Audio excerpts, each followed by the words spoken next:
राधे राधे प्रिय दर्शकों।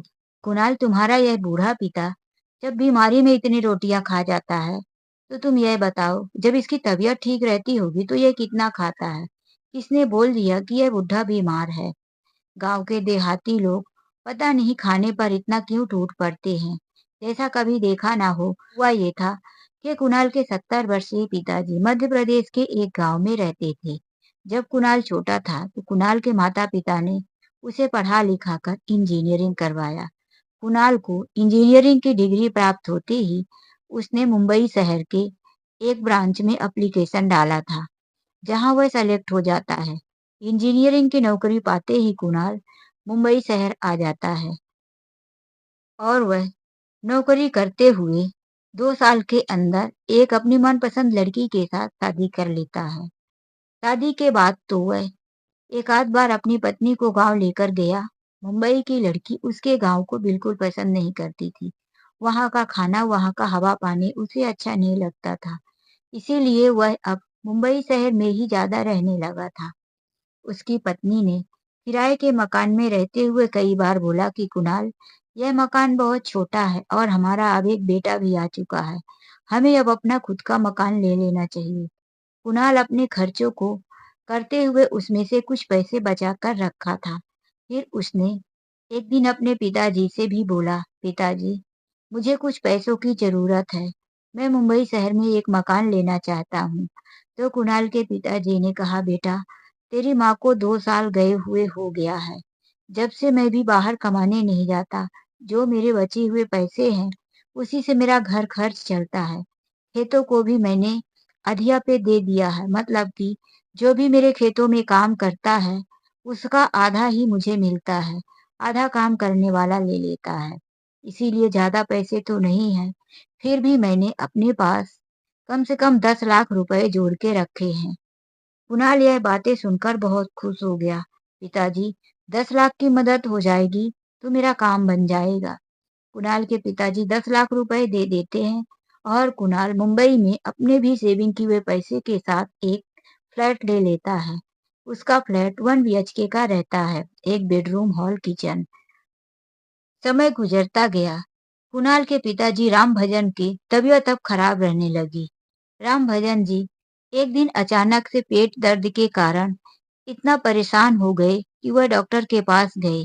पहले तो उन्होंने देसी दवाइयाँ की, काढ़ा बनाया, शरबत पिया, ठंडा पानी पिया, जो जो उनके पड़ोसियों ने उन्हें बताया और उन्हें भी जो जानकारी थी अपने पेट दर्द को ठीक करने के लिए उन्होंने सारे देसी उपाय किए। लेकिन जब आराम नहीं हुआ तो वह नजदीकी स्वास्थ्य केंद्र में चले गए। वहां पर उन्हें कुछ दर्द की दवाइयां दी गई। 3 दिन दवाइयां खाने के बाद भी जब राम भजन जी को दर्द से राहत नहीं मिली तो उन्होंने अपने बेटे को फोन लगवाया। तो उनके बेटे ने कहा, पिताजी, मैं आपके पास आना ही चाहता था, लेकिन अभी थोड़ा मुझे पैसे की तंगी है। लेकिन राम भजन जी ने कहा, बेटा, मेरे पास 10 लाख रुपए थे। मैं अपने इसी बुढ़ापे के दिन के लिए ही रखा था। तू मुझे बड़ी हॉस्पिटल में ले चल कर दिखा दे। तेरे पास कुछ पैसे होंगे, नहीं तो तू मुझे मुंबई शहर के किसी हॉस्पिटल में दिखा दे। मेरा पेट दर्द दिन प्रतिदिन बढ़ता जा रहा, दवाइयों से मुझे आराम नहीं हो रहा और मेरे पास अब पैसे भी नहीं है कि मैं अपना चेकअप करवा सकूं। कुणाल मजबूर था, क्योंकि उसने अपने पिताजी से 10 लाख रुपए ले लिए थे। उसे भी पता था कि पिताजी को अगर मैंने मना किया तो वह गुस्सा करेंगे और तुरंत पैसे की मांग कर बैठेंगे। कुणाल अपने पिताजी को गांव से शहर लेकर आ जाता है। मध्य प्रदेश के एक गांव में रहने वाले ये बूढ़े व्यक्ति, जिन्होंने गांव में खुले वातावरण में 70 साल व्यतीत किया था, आज वह मुंबई शहर में आ गए। उनकी बहू तो शहर की थी, देहाती लोगों को कैसे पसंद करती, लेकिन बेटा तो अपना था। लेकिन वह भी अपनी पत्नी के रंग में रंगा हुआ था। कुणाल आते ही घर का डोरबेल बजाया। डोरबेल खुला, बहू ने दरवाजा खोला और 2 हाथ दूर जाकर खड़ी हो गई। अपने ससुर को सर से पांव तक देखकर मुंह बनाकर चली गई। कुणाल के पिताजी वहीं हॉल में रखे हुए सोफे में बैठ गए। कुणाल तुरंत बाथरूम में गया, हाथ पैर धोया, कपड़े चेंज किया और कमरे से बाहर निकल गया। कुणाल के पिताजी अपने बेटे के घर में मेहमानों की तरह बैठे इधर-उधर देखते रहे। तभी उनका 8 साल का पोता आया और बोला, "आप मेरे दादाजी हो? आप मेरे दादाजी हो? पक्का ना?" मेरे पापा बता रहे थे कि मैं गाँव जा रहा हूँ दादाजी को लेने। तो यह कहकर वो आया और पैर छू लिया। थोड़ा अच्छा लगा रामभजन जी को कि कम से कम पोता तो आया। फिर आधे घंटे के बाद बहू चाय लेकर आई और उसके साथ 2-4 बिस्किट। वह भी फिर चली गई। अब तो रामभजन जी सुबह ही घर पहुंच गए थे, लेकिन अभी दोपहर के 1 बजने लगा था। बहू ने कुछ खाना-पीना नहीं दिया और ना ही पूछा। 4 पार्ले जी बिस्किट के साथ चाय पीकर बैठे हुए थे। उन्हें बड़ी जोरों की भूख भी लग रही थी, क्योंकि भले ही वह गाँव में पत्नी के जाने के बाद अकेले थे, लेकिन वह खुद का खाना बना लिया करते थे। सुबह बना देते थे, तो वही अपना 3 टाइम का हो जाता था उनका। अब गाँव के रहने वाले लोग सुबह-सुबह ही 4 रोटी खा लेते हैं, भूख तो लगेगी ही। तब वह आवाज़ देते हैं, "बेटा कुणाल, अरे घर में है कि नहीं?" कुणाल आवाज़ देने पर भी बाहर नहीं आया। तो कई बार बाबूजी आवाज़ देते रहे। बहू आकर कहती है, "क्या हुआ बाबूजी, आप इतना क्यों आवाज़ दे रहे हो? कुणाल तो आपके सामने ही घर से बाहर चले गए।" तो रामभजन जी बोले, "बहू, दोपहर के 1 बज चुका है। मुझे भूख लगी है। कुछ बन गया हो तो दे दो।" कुणाल की पत्नी पीनल बोली, "बाबूजी, अभी खाने का समय नहीं हुआ। हम लोग तो 2 से 3 बजे तक खाना खाते हैं। यह गाँव नहीं है कि सुबह-सुबह बनाकर पहले ही खाना खाएँ। हम लोग पहले काम करते हैं और उसके बाद आराम से खाना खाते हैं। मैंने आपको आते ही चाय और नाश्ता दिया था ना?" बाबूजी सोचने लगे, "अरे वो भी कोई नाश्ता है? 1 कप पानी जैसे चाय, 4 बिस्किट, इतने में क्या होता है? बहू कुछ भी किचन में हो तो दे दो, मुझे भूख लग रही है और फिर दोपहर की दवाई भी खाना है।"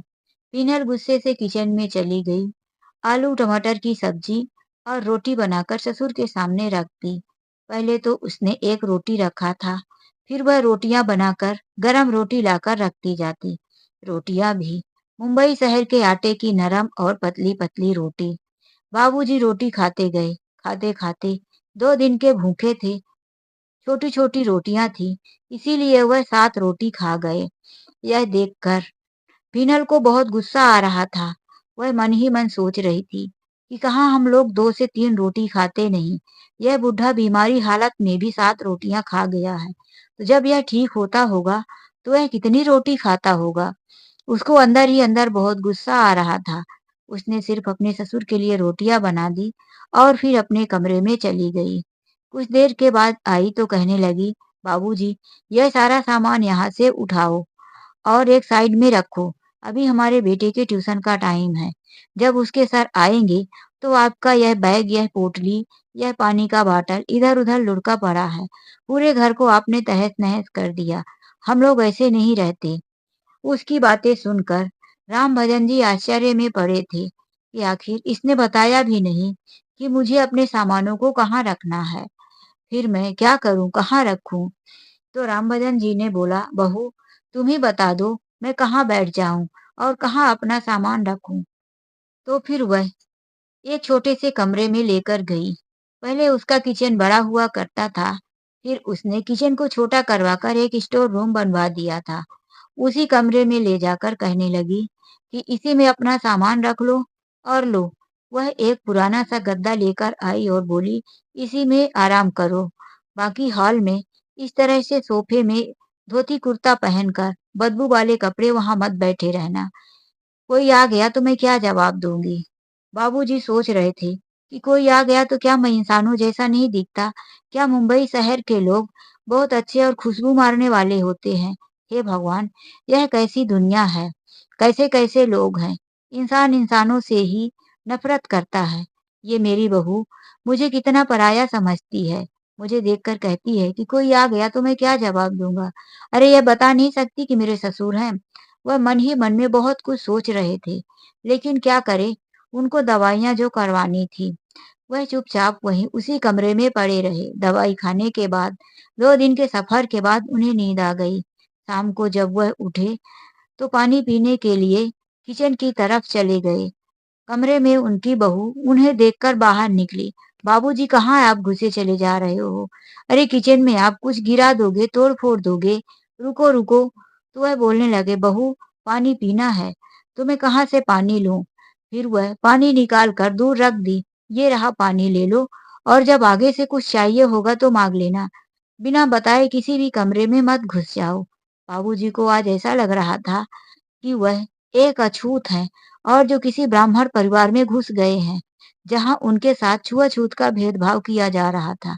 मुंबई शहर में रहते हुए उनकी बहू उनको इनका इतना गंदा समझ रही थी कि किचन के अंदर भी नहीं जाने दी। बाबूजी को ऐसा अच्छा नहीं लग रहा था। वह सोचे कि मैं अभी अपना बैग उठाकर क्यों न चला जाऊं, लेकिन जाकर भी क्या करते? सारा पैसा तो उनका बेटा ले लिया था, फिर उनकी दवाइयाँ कैसे होती? इसीलिए जब शाम को कुणाल आया, तो वह कहने लगे कि कुणाल, तैयारी बना ले, मुझे कल ही डॉक्टर के पास दिखा। उसके बाद मुझे मुझे घर भी जाना है। यह मुंबई शहर में मुझे अच्छा नहीं लग रहा है। दूसरे दिन सुबह 6 बजे ही राम भजन जी उठ गए। तब उन्होंने देखा कि घर की सारी लाइटें बंद थी। बहू और बेटा वो भी सो रहे थे। घर में अभी कोई उठा ही नहीं था।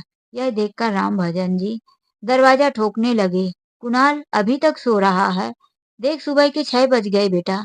अंदर से कुणाल कहता है, बाबूजी सो जाइए अभी। हम लोग सब सुबह 9 बजे तक सोते हैं। फिर हमारा 10 बजे का ऑफिस है। बाबूजी इतना जल्दी क्यों उठ गए? राम भजन जी कहने लगे, अरे 9 बजे तक कौन सोता है? पागल हो गए हो क्या?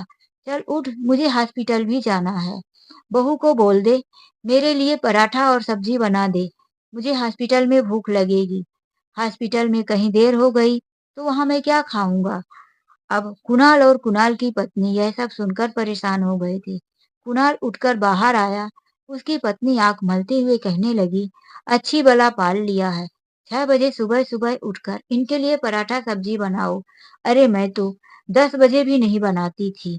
सुबह का नाश्ता तो हम लोग फ्रूट या कुछ और ही खा लिया करते थे। अब इन्हें सुबह सुबह रोटी सब्जी पराठा चाहिए। उसका मूड तो चढ़ गया था जब उसके ससुर ने सुबह ही आवाज देकर उठा दिया। कुणाल अपनी पत्नी की हालत को समझते हुए बोला, बाबूजी इतना सुबह खाना कौन खाता है? चलो वहाँ हॉस्पिटल में सब कुछ मिलता है, वहीं से मैं आपको कुछ दिला दूंगा। यदि आपके चेकअप में टाइम लगा तो, और नहीं तो फिर हम घर आकर ही खाएंगे। अब तो भूखे ही राम भजन जी चल दिए, क्योंकि वह अपने घर में सुबह ही बनाकर कुछ न कुछ तो खा ही लिया करते थे। लेकिन यहाँ तो बहू के मर्जी के हिसाब से चलना पड़ता था। जब राम भजन जी हॉस्पिटल में गए, बड़ी लंबी लाइन थी मुंबई के हॉस्पिटल में। करीब 2-3 घंटे के बाद 10 बजे तक जब उनका नंबर आया, तो डॉक्टर उनको चेकअप के लिए लिख दिया। फिर वह सोनोग्राफी करवाने के लिए उसमें भी लाइन में लगे रहे। उसके बाद भी 2 घंटे टाइम लग गया। जब वह बाहर निकले तो देखे कुणाल वहां पर नहीं था। उन्हें बड़ी जोर के भूख लगी थी। अभी उन्होंने सुबह से कुछ नहीं खाया था। खाली डॉक्टर ने उन्हें पानी पीने के लिए बोल दिया था। बस कुणाल को ढूंढते हुए वह हॉस्पिटल के बरामदे तक बाहर निकले तो उन्होंने देखा कि सामने एक केले का ठेला है। भूख कंट्रोल ना होने की वजह से उन्होंने केला लिया और वहां खड़े खड़े केला खाने लगे। तभी उनकी नजर कुणाल पर पड़ी। वह किसी से फोन पर बाहर बात कर रहा था। उन्होंने जोर से आवाज दिया, कुणाल, अरे कुणाल इधर आ, तू कहाँ चला गया था? कुणाल अपने पिताजी की आवाज सुनकर तुरंत आया और कहने लगा, बाबूजी हॉस्पिटल में इतने लोगों के बीच में आप शोर क्यों मचा रहे हो? मैं यहीं तो था, क्या आपको छोड़कर कहीं जा रहा हूँ? चलो। वह अपने बाबूजी को लेकर घर आ गया। घर में आकर हॉल में कुछ टाइम तक राम भजन जी बैठे रहे। अब तो 4 बज चुका था।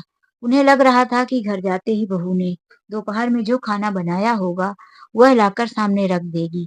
लेकिन उनकी बहू जब खाना लेकर नहीं आई तो उन्होंने कहा, देख कुणाल, तेरी पत्नी क्या कर रही है? क्या बहू ने दोपहर खाना बनाया कि नहीं? उसने देखा किचन में खाना नहीं था। वह समझ गया कि पीनल खाना नहीं बनाई, क्योंकि वह अक्सर दाल चावल रोटी कम खाया करती थी। डाइटिंग पे थी, इसीलिए उसने फ्रूट और जूस बनाकर अपना पेट भर लिया होगा। और अब वह बाबूजी को क्या दे? तो वह बोला, बाबूजी खाना तो अभी नहीं है, मैं बोल देता हूँ कि आपके लिए गरम खाना बना दे। वह अपनी पत्नी के पास जाकर बोला, पीनल, बाबूजी को भूख लगी है, वह खाने खाने की रट लगा कर रखे हैं। तो पीनल गुस्से से चिल्ला पड़ी, तुम्हारे बाबूजी कितना खा, जब वह बीमारी में 7-8 रोटियां खा जाते हैं, जब वह ठीक रहते होंगे तो कितना खाते रहे होंगे। यह गांव के देहाती गँवार लोग ना जाने खाना देखकर कितना जल्दी टूट पड़ते हैं। इन्हें कितनी भूख लगी है, इनके लिए इतनी रोटियां कौन बनाए। अरे मैं 4 बजे किचन में घुसकर खाना बनाऊं, मुझे शाम को 6 बजे बाहर भी जाना है।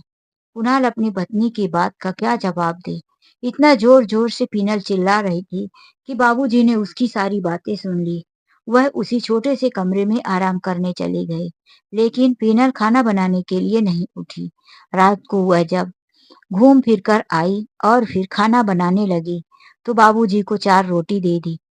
बहू की ऐसी रोटियां थी कि जो बाबूजी 2 रोटी बनाते थे, उसकी 4 रोटी थी। बाबूजी को और रोटियों की जरूरत थी, लेकिन वह बहू 4 रोटी देकर गई थी, तो वह शर्म के मारे दोबारा रोटी नहीं लिए।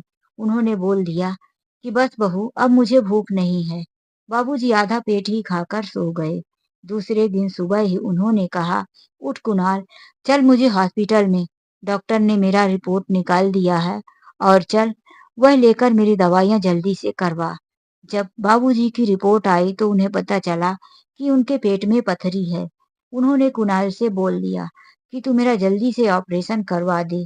2-3 दिन के अंदर ही बाबूजी का ऑपरेशन हो गया। बाबूजी पहले तो 4-5 दिनों तक हॉस्पिटल में रहे। वहां पर हॉस्पिटल में जो खाना मिलता था, उसी को वह खा लिया करते थे। लेकिन जब घर आए तो उनकी बहू फिर से वही नाटक करने लगी। उन्हें जमीन पर नीचे लेटा दिया। पथरी के ऑपरेशन के बाद उन्हें जमीन से उठने बैठने में भी तकलीफ होती थी। राम भजन जी को डॉक्टर ने मूंग दाल की पतली खिचड़ी खाने का एडवाइस दिया था। घर आने के बाद ना तो बहू उनको देखने, न हाल पूछने और ना ही हॉस्पिटल गई थी। राम भजन जी उसी कमरे में पड़े परेशान थे। तभी वह अपनी मोबाइल चलाते हुए उन्हें याद आया कि मोबाइल से भी तो खाना ऑर्डर किया जा सकता है। पहले उन्होंने ताजे फल और जूस ऑर्डर कर दिया। जब कुछ समय के बाद उनका ऑर्डर आया तो बहू उस समय घर पर नहीं थी। उनके 8 साल के पोते ने उनकी डिलीवरी लेकर उनके कमरे तक पहुंचा दिया। बाबूजी ने फ्रूट और जूस पी लिया। जब शाम तक बहू बाहर आई तो उसने देखा कि यह बाबूजी सुबह से कुछ खाने को नहीं बोल रहे, ना तो खाना मांग रहे। आखिर मामला क्या है? वह किचन में जाकर देखी कि शायद देहाती बुढ़ा है, उठकर बना भी लिया होगा, लेकिन किचन में बर्तन वह जैसे रखकर गई थी, वैसा ही था। उसे बड़ा आश्चर्य हो रहा था कि भूख-भूख चिल्लाने वाला यह बुढ़ा आज क्या खाया है। तभी वह कमरे में गई तो देखी कि कार्टून भरकर फ्रूट रखा हुआ है। केला, सेब, अनार, कीवी, ड्रैगन फ्रूट्स। वह सारे फ्रूट देखकर लग रहा था कि आज 4-5 हजार रुपए का फल एक ही साथ मंगवा लिया है। जूस की कई बोतलें भी वहां रखी थी। यह देखकर तो वह गुस्से से आग बबूला हो गई। यहाँ हम सब इतना फ्रूट कभी नहीं मंगाते, और यह बुढ़ा मेरे घर में आकर इतना खर्चा कर रहा है। वह तुरंत अपने पति के पास गई और बोली, कुणाल, तुमने अपने बाबूजी को इतना फ्रूट मंगा कर दिया है? ऐसा लग रहा है कि तुम्हारे बाबूजी को फलों की दुकान खोलनी है। 10,000 का फल एक ही साथ मंगाने की क्या जरूरत थी? वैसे भी ऑपरेशन में क्या कम पैसे लग रहे हैं? यहाँ मैं एक-एक पैसे जोड़-जोड़ कर घर खर्च चलाती हूँ। मुंबई में कितनी महंगाई है, और तुम अपने पिताजी के लिए इतना खर्चा कर रहे हो। अरे कभी मेरी इच्छाओं का भी तुम्हें याद है? कभी मेरी इच्छा तुमने पूरी की कि मुझे क्या चाहिए? कुणाल आश्चर्य में था कि मैंने तो अपने बाबू को एक केला भी खरीद कर नहीं दिया, तो यह कैसे बातें कर रही है। कुणाल जब बाबूजी के कमरे में जाने लगा, तभी घर की डोरबेल बजी। तो वह पहले दरवाजे तक पहुंचा। देखा तो डिलीवरी बॉय था। उसने बोला, राम भजन जी का पार्सल है। कुणाल जब वह पार्सल लेकर बाबूजी के कमरे में पहुंचा और बोला, यह क्या है बाबूजी? खोल कर देख ले, खिचड़ी है, और क्या। तेरी पत्नी तो मुझे बनाकर दी नहीं। डॉक्टर ने मुझे पतली खिचड़ी खाने को बोला था, इसीलिए मैंने मोबाइल से मंगवा लिया। यह मैंने तेरे बेटे से सीख लिया था, इसीलिए मेरे काम आया। वो सब छोड़ो बाबूजी, लेकिन इतना खर्चा क्यों कर रहे हो? उसने फल की टोकरी की तरफ देखते हुए बोला कि यहाँ पूरा कार्टून भर के आपने फल मंगवा लिया है। क्या आप खाना नहीं खा सकते थे? बाबूजी, गाँव में आप पूरा दिन घर का काम करते थे, अकेले बना लेते थे, खा लेते थे। तो क्या यहाँ धीरे-धीरे किचन में जाकर अपने लिए खिचड़ी नहीं बना सकते? पीनल की तबीयत ठीक नहीं है, उसका सिर दुख रहा है, इसीलिए वह आज खाना नहीं बनाई। तो क्या एक दिन में आप मर जाते? वह धीरे-धीरे उठे और अपने बेटे के गाल पर एक थप्पड़ मार दिए। फिर अपने ऑपरेशन वाली जगह पर हाथ रखते हुए बोले, नालायक, अभी 5 दिन पहले मेरा ऑपरेशन हुआ है और मैं किचन में जाकर काम करूं, खाना बनाऊं, उसके बाद मैं खाऊं। तेरी पत्नी मेरे लिए एक छोटी सी कटोरी में खिचड़ी बनाकर नहीं दे सकती? अरे मैं कितना खा लेता हूँ। जिस दिन मैं आया हूँ, उसी दिन मैंने तेरी पत्नी की सारी बातें सुन ली थी। वह कह रही थी कि यह बुढ़ा कितना खाता है, जब बीमारी में इतना खा लेता है, तो ठीक रहता होगा तो कितना खाता होगा। अरे उसने तेरे मुंह पर तिरे से कहा, लेकिन तेरी जबान से एक शब्द नहीं निकला। यही बात उसने अपनी माँ से भी कहा, तो भी मैंने सुना, लेकिन मैं चुप रहा कि जब अपना औलाद ही ऐसा है, तो दूसरे को क्या कहना? नालायक, तेरी पत्नी तो मुंबई शहर की थी, लेकिन तू तो अपना गांव का था। तू तो उससे भी बड़ा शहर वाला बन गया है। मैंने कभी बचपन में तेरे खाने, तेरे खाना गिराने का हिसाब किया कि तू कितना खा रहा, कितना गिरा रहा, कितना तेरे पढ़ाई-लिखाई में लगा दिया। तू बचपन से ही इंजीनियर पैदा नहीं हुआ था। मैंने अपने खून-पसीने की कमाई लगाकर तुझे इंजीनियर बनाया। तेरी माँ एक साड़ी में रहकर तेरे पढ़ाई के खर्च पूरा करती रही। बेचारी, कभी अपने ऊपर खर्च नहीं की। हमेशा गरीबी में जीते-जीते इस दुनिया से चली गई। और मैंने पैसे जोड़-जोड़ कर जो भी रखे थे, तुझे यह महल खरीदने के लिए दे दिया। तब तू आज आकर इस टाइल्स वाली साफ-सुथरी जगह में रह रहा। अगर तूने मेरा यह 10 लाख रुपए वापिस नहीं किया, तो मुझसे बुरा कोई नहीं होगा।